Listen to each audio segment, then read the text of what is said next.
Baik, assalamualaikum warahmatullahi wabarakatuh.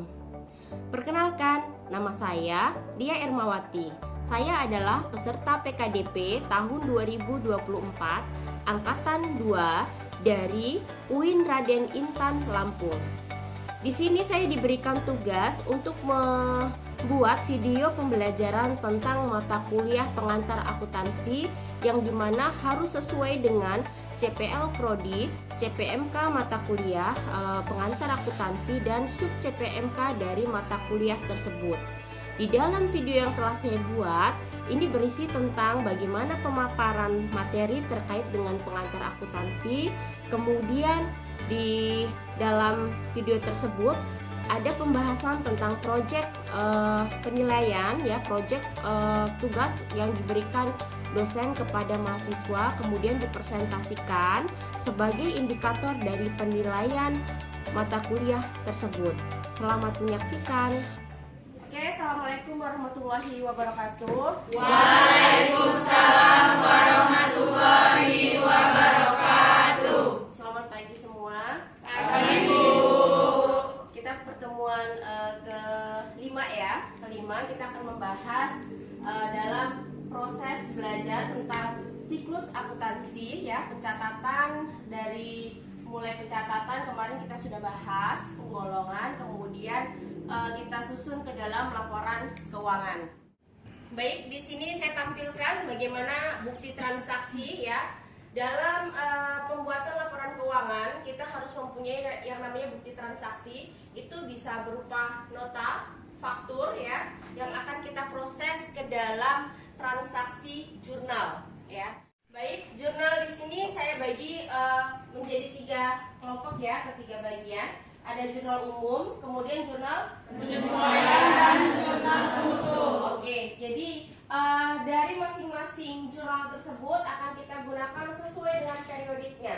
Misal untuk jurnal penyesuaian atau jurnal umum ya, itu kita pakai di awal ketika terjadi transaksi. Jadi ketika ada transaksi lalu dibuatkan jurnal ya, berarti dia posisinya ada di awal. Jurnal penutup ya, kalau jurnal penutup itu adanya di akhir periode ya.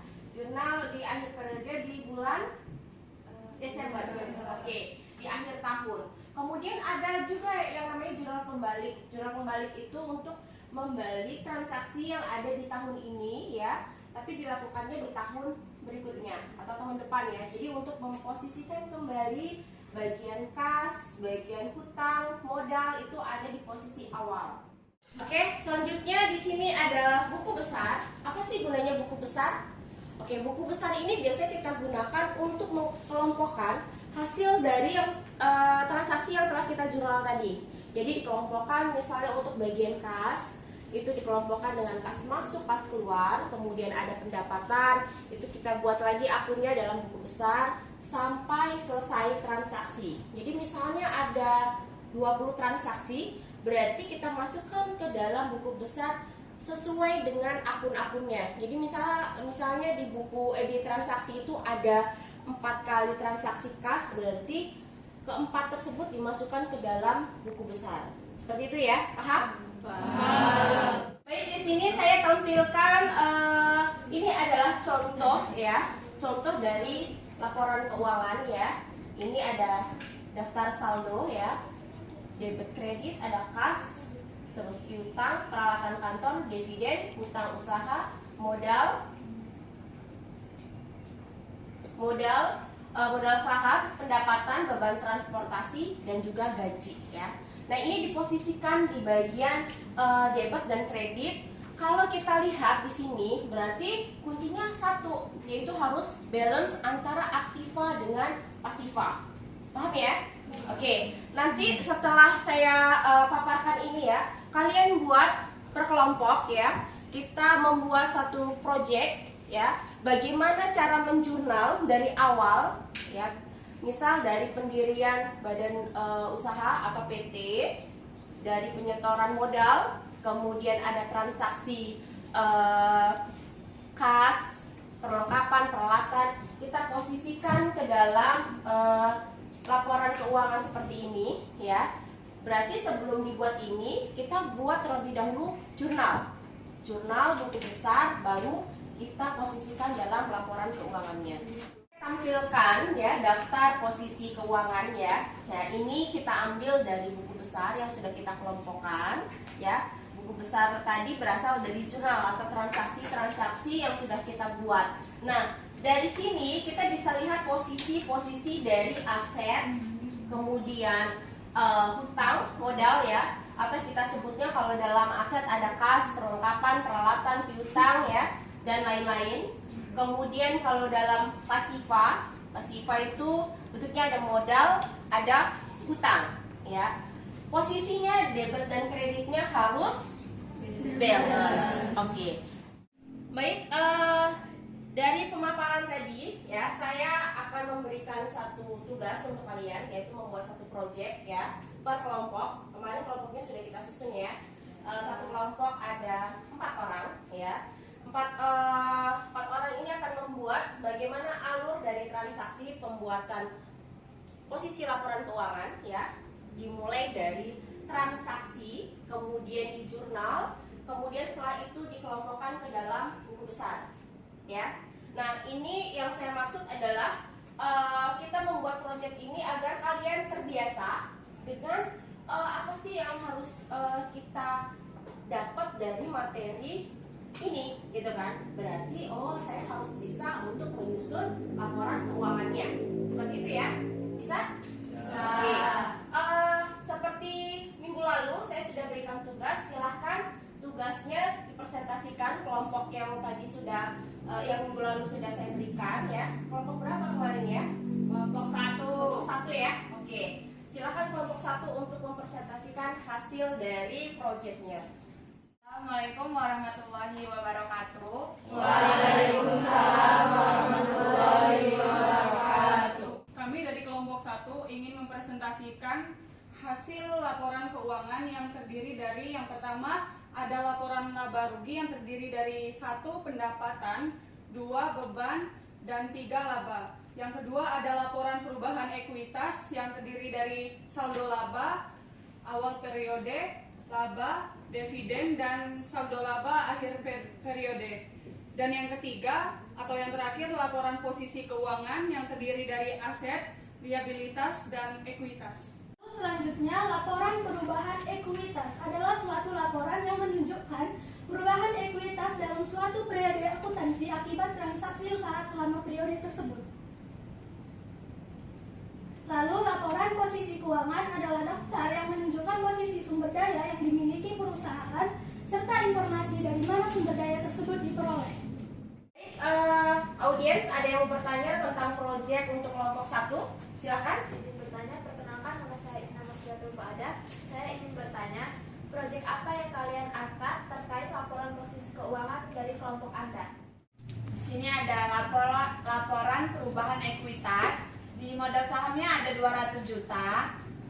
Terus di laba usahanya ada 12 juta, dividen 3 juta. Terus di saldo 31 Januari 2022-nya ada 209 juta. Terus saldo labanya ada 9 juta. Terus lanjut kita ke laporan posisi keuangan.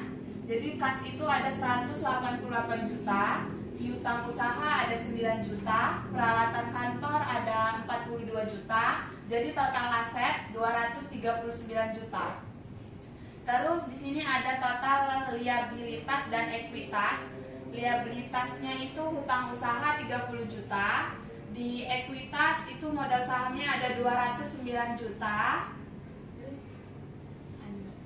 Terus saldo labanya ada 9 juta. Jadi total liabilitas dan ekuitas ada 239 juta. Oke, balance tidak? Balance. Oke, artinya posisi keuangannya sudah sesuai dengan posisi debit kreditnya harus balance. Oke, good. Untuk kelompok ini kita beri tepuk tangan. Sekian pemaparan proyek kelompok kami. Kami di sini pamit undur diri. Kami akhiri. Wassalamualaikum warahmatullahi wabarakatuh. Waalaikumsalam warahmatullahi wabarakatuh. Dari pemaparan proyek kelompok 1 tadi kita sudah melihat bagaimana cara menyusun dari laporan posisi keuangan ya. Kemudian dari pemaparan tadi untuk proyek kelompok 1 ada pertanyaankah untuk materi selanjutnya? Oke. Perkenalkan, nama saya Pradela Saputra Malicia. Izin bertanya Bu, apa saja isi dari laporan arus kas dan kenapa laporan kas itu sangat penting? Oke, good ya. Jadi kenapa laporan arus kas itu sangat penting ya? Kenapa laporan arus kas ini sangat penting ya? Kalau di dalam perusahaan itu perputaran uang semakin lancar perputarannya, maka akan semakin sehat perusahaannya ya. Jadi kalau misalnya ada piutang yang macet, ada utang yang tidak terbayar, artinya perputaran uangnya juga akan macet ya, seperti itu ya. Nah, di sini apa saja komponen yang ada di dalam laporan arus kas? Kita bisa lihat ya. Di sini apa saja komponennya? Silakan lihat di layar. Ada aktivitas operasional, investasi ya, aktivitas investasi dan aktivitas pendanaan. Jadi terdiri dari 3. Yang paling kategori untuk menentukan perusahaan itu sehat atau tidak, kita bisa lihat dari aktivitas operasionalnya ya. Kalau misal perputaran uang yang ada di dalam perusahaan itu tadi saya bilang ada sangat lancar, maka kita kategorikan perusahaan itu sehat dalam segi finansial. Kemudian ada investasi. Perusahaan pasti investasi dong kalau punya dana lebih ya. Oke, investasi bisa berupa saham. Kemudian apalagi kemarin obligasi. Oke. Kemudian yang terakhir di sini ada pendanaan. Nah, pendanaan ini juga sangat penting ya. Di mana pendanaan ini akan menghasilkan satu profit bagi perusahaan ya. Ketika kita mendanai satu kegiatan atau proyek untuk perusahaan, maka yang kita dapatkan adalah profit yang lebih tinggi. Seperti itu. Ada pertanyaan lagi? Cukup? Cukup. Ada pertanyaankah untuk fenomena-fenomena yang terjadi di Indonesia ini? Kan banyak sekali ya masalah-masalah terkait dengan keuangan ya. Apalagi sekarang presidennya baru ya. Ya, sistem sedang diperbaiki. Oke, silakan yang ingin bertanya. Perkenalkan diri, nama saya Zalfa Zulaika Anastasia. Jadi, Bu, apakah laporan keuangan bisa dimodifikasi? Sedangkan banyak sekali kasus-kasus di Indonesia tentang korupsi. Baik, bagus tadi pertanyaannya terkait dengan fenomena yang terjadi di Indonesia ya. Sekarang ini banyak sekali tindak kasus korupsi yang terjadi di Indonesia ya. Baik itu dari sektor perbankan, ya, pertambangan, siapa lagi yang lagi marah kan pertambangan sekarang nih. Ya, kalau korupsinya itu nggak main-main, ratusan miliar bahkan triliunan ya. Nah, sebenarnya dalam memodifikasi laporan keuangan itu boleh tidak? Boleh, asal sesuai dengan standar akuntansi. Jadi kita ada beberapa metode yang kita pakai. Ada cash basic, ada accrual basic. Jadi kalau kita pakai accrual basic bisa, jadi kita bisa memodifikasi laporan keuangan sesuai dengan kebutuhan investor kah, pemangku kepentingan misalnya pajak atau misalnya manajer atau pemegang saham atau siapa, masyarakat, itu bisa. Jadi disesuaikan dengan apa? Jangan kita memodifikasi tapi memalsukan data. Itu yang tidak diperbolehkan. Tapi kalau kita buat sesuai dengan standar ya, misal pengakuan kemarin sudah saya jelaskan, misalnya kita biaya sewa itu untuk 10 tahun, kita catatnya di tahun ini, itu diperbolehkan. Itu untuk menghindari pajak yang terlalu besar. Jadi pajaknya bisa semakin kecil. Seperti itu ya, paham? Paham. Baik, kelas pertemuan kelima hari ini selesai ya. Jangan lupa untuk proyek kita next untuk kelompok 2 ya. Kita lanjutkan untuk proyek tentang bagaimana cara membuat laba semakin maksimal.